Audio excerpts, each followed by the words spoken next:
దేవునికి స్తోత్రము. అనుదిన దేవుని వాక్య ధ్యానమునకై ఈరోజు 2025 సంవత్సరము అక్టోబర్ నెల 31వ తారీఖు. ఈరోజు ధ్యాన వాక్యము పరిశుద్ధ గ్రంథము నుండి సామెతల గ్రంథము 28వ అధ్యాయము 14వ వచనాన్ని మనము ధ్యానించుకుందాము. ప్రియ దేవుని బిడ్డలారా, మీకు ప్రభునామములో మీకు శుభములు దీవెనలు కలుగునుగాక. నేటి ధ్యాన వాక్యాన్ని ఒకసారి మనము చదువుకుందాము. సామెతల గ్రంథము 28వ అధ్యాయము 14వ వచనము. నిత్యము భయము కలిగి ప్రవర్తించువాడు ధన్యుడు. ప్రియ దేవుని బిడ్డలారా, ఈరోజు ధ్యాన వాక్యము దేవుని యందు భయభక్తులు కలిగి జీవించుచు ఆ ప్రకారంగా పొందుకునే ధన్యత ఎంత మంచిదో దాని గురించి మనము ధ్యానించుకుంటున్నాము. భయభక్తులు కలిగి ఉండడం అనేది ఆత్మీయ జీవిత ప్రారంభానికి మొదటి మెట్టు. దేవుని యందు భయభక్తులు కలిగి ఉండుట శ్రేష్టమైన సుగుణాలు కలిగి ఉన్నాడని మనము అంచనా వేసుకోవచ్చు. దేవుని యందు భయభక్తులు కలిగి ఉన్నవాడైతే ఇతని దగ్గర సుగుణాలే ఉన్నాయి, చెడ్డ గుణాలు లేవు అని మనం వెంటనే తెలుసుకోవచ్చు.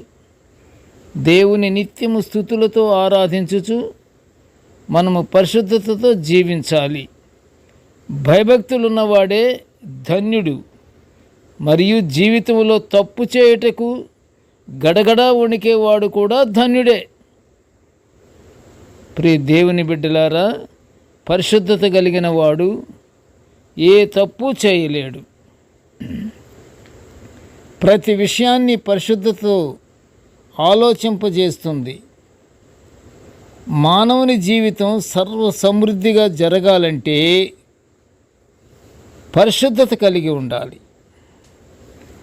పరిశుద్ధతను కాపాడుకుంటే చుక్కాని సముద్రం మీద ఓడను ఏ విధంగా క్షేమంగా ఒడ్డుకు చేరుస్తుందో మానవుని కూడా పరిశుద్ధత పరలోకానికి చేరవేస్తుంది.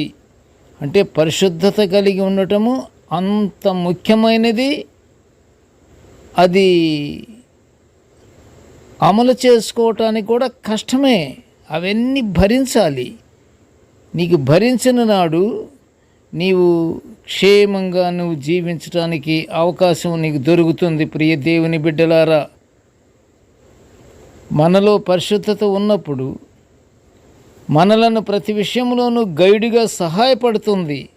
పరిశుద్ధత అనేది దేవుని భయం కలిగి ఉండడం నిజంగా అది దేవుని కృపే. అంతేకాదు ప్రియ దేవుని బిడ్డలారా, దేవునికి భయపడే వ్యక్తి పాపము చేయడానికి ఖచ్చితంగా భయపడతాడు. దేవుని యందు భయం మానవుణ్ణి ధన్యునిగా చేస్తుంది. కాబట్టి ప్రియ దేవుని బిడ్డలారా, మనము దేవుని భయం కలిగి ధన్యత పొందుకుందాము. దేవుని భయముతో మనము ఎప్పుడైతే ప్రవర్తిస్తామో అన్నీ దేవునికి ఇష్టమైన పనులు చేయటానికే ఇతని మనసు ప్రేరేపించబడుతుంది. సాతానుడి దగ్గరికి రాలేడు. కనుక మనము దేవుని భయం కలిగి ఆ ధన్యతను పొందుకుందాము. ప్రార్థన చేసుకుందాము. కృపగల తండ్రి, జీవముగల నాయన, నీకు స్తోత్రములు. అయ్యా, నీ దివ్యమైన వాక్కులను మేము నిత్యము ధ్యానించుకునే గొప్ప భాగ్యాన్ని మాకు అనుగ్రహించినందుకు నీకు ఘనమైన స్తోత్రములు స్తోత్రములు స్తోత్రములు నాయన. ఇదిగో తండ్రి, నేటి ధ్యాన వాక్యాన్ని వినుచున్న ప్రతి బిడ్డను ఆశీర్వదించయ్యా. కృపగల తండ్రి, మేము నిత్యము నీ యందు భయము కలిగి ప్రవర్తించే ధన్యత మాకు అనుగ్రహించమని ఈ మనవులన్నీ యేసయ్య పుణ్యనామమున వినయముగా వేడుకొంచుంటున్నాము తండ్రి. ఆమెన్.